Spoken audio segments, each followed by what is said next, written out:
So there were a few things as I read your post that kind of really stood out to me. Um, and the first thing that you mentioned, and I'll quote you, you said, when AlphaGo beat the best player in the world, it wasn't because of its computing power, paraphrasing, but because it learned from its mistakes. And I believe that even in watching how technology is evolving, it can show us a lot about how leadership skills and qualities evolve over time.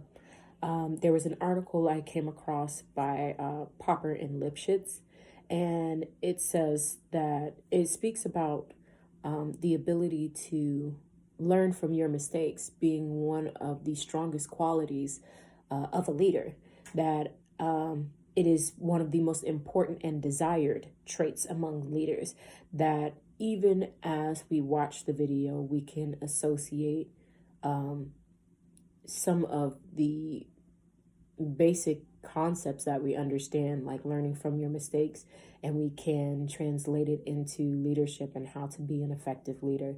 Because I believe, honestly, that if you cannot acknowledge where you have gone wrong, adjust, regroup, and then try again, then we're not really truly making progress.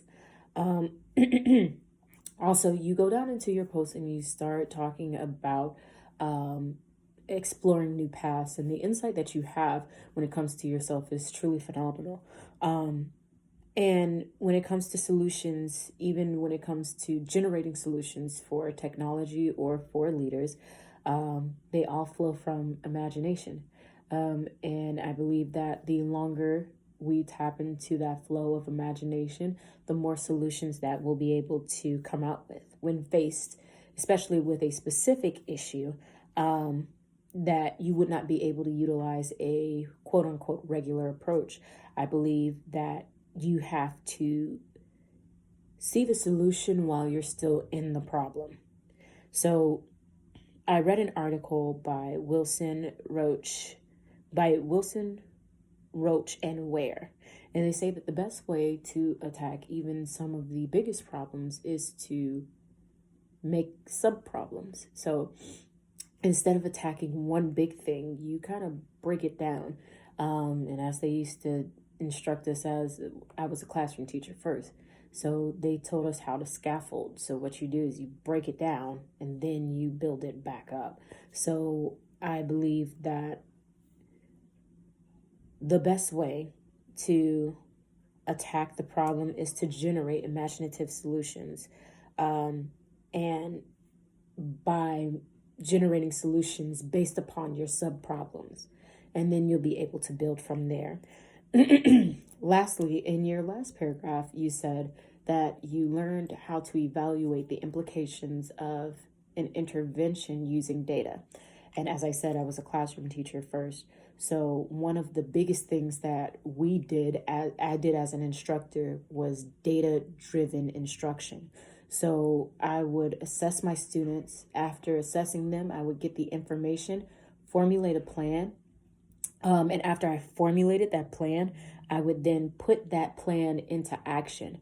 After I put that plan into action, I would give them that same assessment and then see where there was any, if there was any growth or if there was any regression, depending upon the intervention. And then what I would do is take that information, reevaluate, and try again. In another article I read by Jacob Goddard and Sue Kim, they said that one of the biggest things to do is to utilize data in areas where you know they need improvement.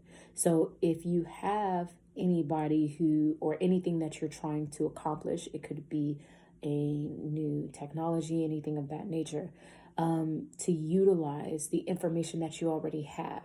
The numbers, the factors, the things that you already have that contribute to this issue. And then from there, generate a plan and put that plan into action. Once that plan has been put into action, reevaluate, and then adjust accordingly.